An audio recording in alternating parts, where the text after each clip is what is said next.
This video is for the volunteers on our cover stitch team. I'm going to just do a quick overview of your cover stitch machine. And if you've acquired one that's new to you, then let us know and we'll try to do a group training session, or we'll have you sit alongside of us. We'll kind of walk you through it. But what we do for our projects, you're going to always have 3 cones of thread. This machine, you can see, could have 4. This is my looper, and these 3 are all needles.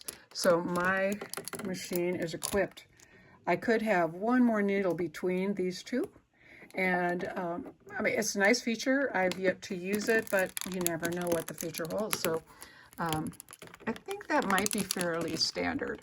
So, all right, so we're going to go ahead, and it's got a thread pull guide. That very important, the height of that, it needs to be extended as high up as yours will go. They may be different than mine, but whatever the height is by the manufacturer, that's how high you need it to go, because we're going to be going fast.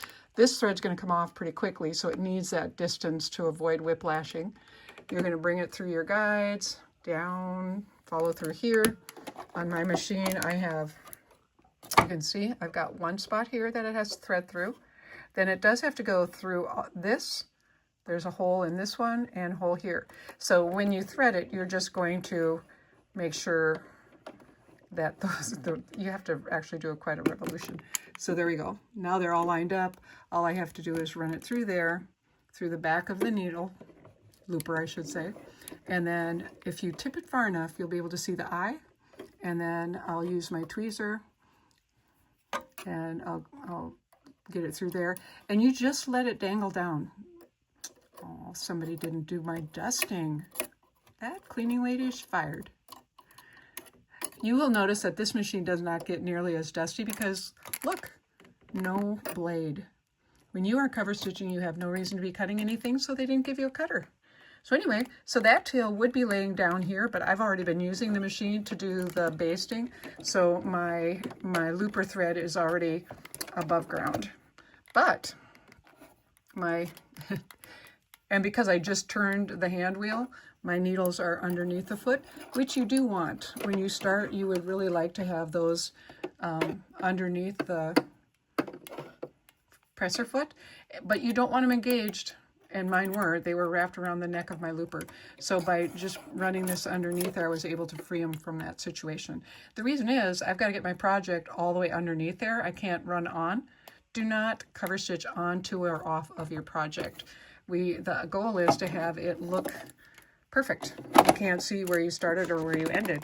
All right, so we don't serge on and serge off. This is a cover stitch machine, and you're going to simply, it's going to take me a minute to get this to cooperate. All right, hold on.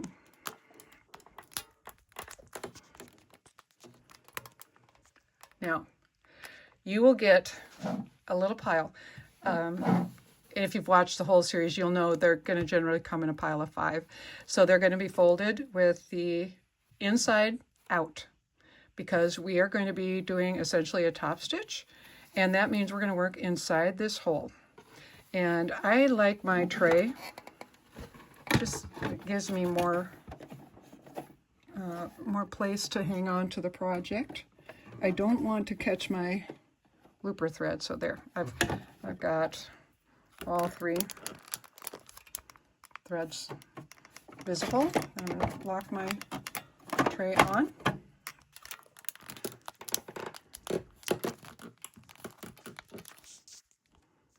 we go, and I think you can see this pretty well. So I really do recommend you start and stop in the center back. All right, and you'll know the center back by wherever this join is. This one I did with black thread so that I could explain what this stitch is like on the sewing machine.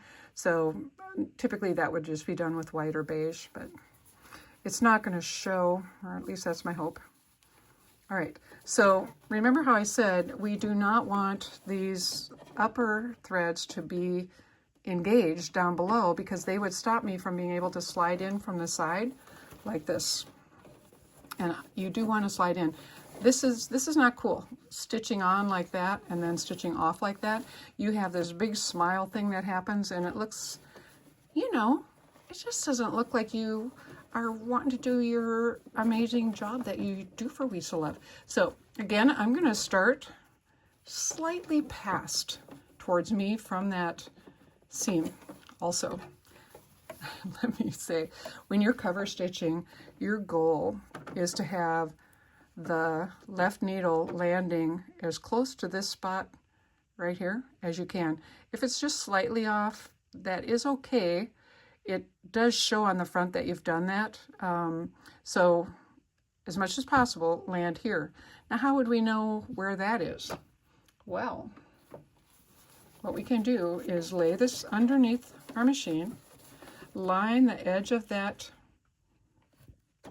Can you see how it's lining up with that needle right now? There's the needle, there's the edge of my elastic. If I put that foot down and I take my marker, can you tell I was working with some wider elastic earlier? This all wipes off really easily with a little bit of rubbing alcohol, so I'm just going to put a couple guidelines. Now, I don't have to be able to visually see the elastic because I can go by that guideline. Now I have to find where's my black stitching? There it is. All right. Okay, so center back. And we do have a collection of size labels that we've reclaimed from harvesting. So eventually you will begin to get tags. Either we'll have the basting team base those tags on for you, or it might be your assignment. I'm not sure just yet. And if you're on the basting team / cover stitch team, well, that's you. You'll be doing it. But why not use those tags that we've been saving up, right? Then we don't have to write the sizes down. And I still have my tension on the presser foot hard. Lots of pressure going down here because I need his help. And I'm going to see if I can show you a little bit more of the process. Okay. So I'm going to, what we don't want is for the fabric to be going sideways like that. We want it actually to fold straight over from here up and over. Okay. And we do want the fabric to roll snug up against that elastic. Too tight. If you do, I'm not sure if you can see it on here or not, but when you stretch elastic, it gets a little narrower. So don't make it too tight, but you want it snug. You really want it rolling up and over. And you want to make sure that your thumb is just double checking that this flap is laying this way and not this way. Yesterday when I was doing a bunch of these, I had a couple I had to take out because that happened. Again, I've told you before, the cover stitch is easy to take out. And so if you see that happen on the shorts, you did, take it out. Good practice. Then when you get really good at it, you can be on our quality control team. All right, so here we go. Now, do you see how I'm going actually not right next to those? Because I know that that elastic became narrower because I'm pulling on it. You'll also gain a little muscle memory that helps your thumb or finger. I'm going to look, everybody's laying down nice. Your thumb will be able to feel the edge of that elastic, and you can use that as your guide as well. But until you get comfortable with that, I'm just going to recommend to go ahead and you could also use blue painter's tape up here as your guide. A trick I used to love to teach my serger students was to take a pack of those really small little yellow sticky notes. Just take the whole pack, take the back off, and lay the pack right there. Then you've got a fence, which is nice. I'm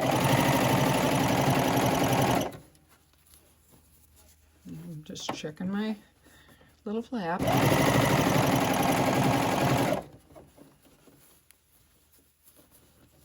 I am going to do a quick check. I've got very, very good tension.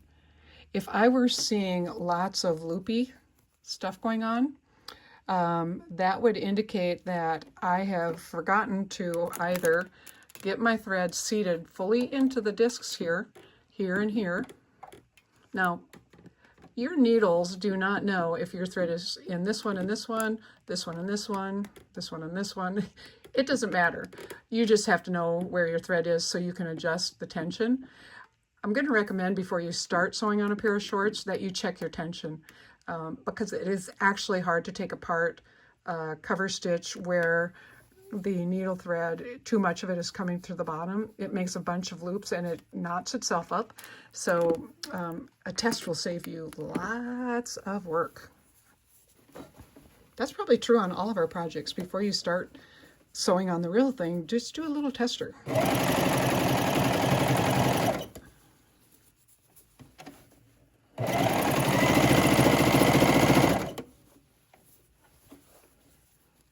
Oh, look at, now if I hadn't checked that, I would be the girl having to tape my work out. All right, but I've got it laying down now.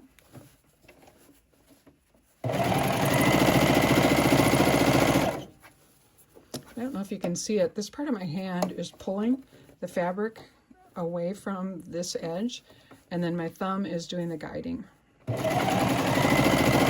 I'm not pulling out the back. Don't pull out the back. You will be sorry because you'll have a $90 repair bill. Just let the machine do that. If you've set your pressure foot tension to tight, the machine will do all that work for you. You've got enough doing just managing this business of pulling this back and your thumb keeping track of where the edge of that elastic is. Now what I'm going to try to do, you see where my two tracks are? I am going to try to come and meet up exactly with those as much as I can. If you're off a micro mount, you know, that's okay. But just, you'll get used to it and it won't be hard. And then I'm going to probably stitch about 2 inches over, 1.5 inches. Now, remember I said we are not going to make tracks off of these shorts because they are looking really good right now. What we're going to do on your cover stitch machine, we're going to make sure our needles are in the highest position, which is low. I'm just going to go ahead and admit that it's low. So then I'm going to pull it out and I'm going to put my finger in between. This part of the loop leads to the needles. The lower part leads to the fabric. I'm going to cut really close. Now I'm just going to gently pull to the back of the machine. They will disengage. And I've got just one thread plus the 2 tails that I cut. What it does, not only does it disengage those 2 threads, but it pulls them to the back side and locks. So this isn't going to come apart by itself, but it won't be hard for someone if they've got a seam ripper or, you know, if they're determined to find the magic spot. You could cause that chain to come undone. Oh, there it is. So I'll show you on the front side, on the outside. And you can see I missed it by a little bit. I'm just a tiny bit off, but that's okay. That still looks fine. But there's no, you don't need to tie knots. It looks great. All the work is done. Isn't that genius? And let's just go all the way around. So you'll still be able to see the elastic, but that elastic is not going to be touching the skin because this fabric is there. I think that was a shift in the seam. One side was a little shorter than the other, but that is perfectly fine. This is good. Let's see. Yeah, so far I haven't had any where it flipped up on me. That's very good. I could have gotten, you know, just that little bit closer. But if you're going to make an error and shift one way or the other, this is a better shift than going over here. I wish I had an example to show you. What happens is it will pull and it shows that the elastic is inside the casing or inside these 2 stitches. I don't know. I much prefer this. I would rather have it a little bit up than too far down. So we have a winner. And there's no trimming, nothing. There's nothing to do. So the cover stitch step is really fun and easy. Once you're done, you're going to just turn those shorts right side out. And for the store purposes, you can You could just lay them in a flat stack like this and then fold the whole stack in half, because the first thing we're going to do, lay them open and mark them with their size. So there's no point in us having to unfold. You folded it, then we unfold it, and so on. So just put the stack of 5 together, then fold the whole stack in half and turn them in that way. And we love you for taking your time and using your talent to bless children all over the world. We send with teams to, so far, 20 different countries. And should there ever be a call for them, even in the United States, occasionally if there's a natural disaster, we do empty our storehouse or our boutique. If they have a mechanism for distributing the clothing, we send it. So thank you for being part of the We So Love team. I hope you love cover stitching as much as I do.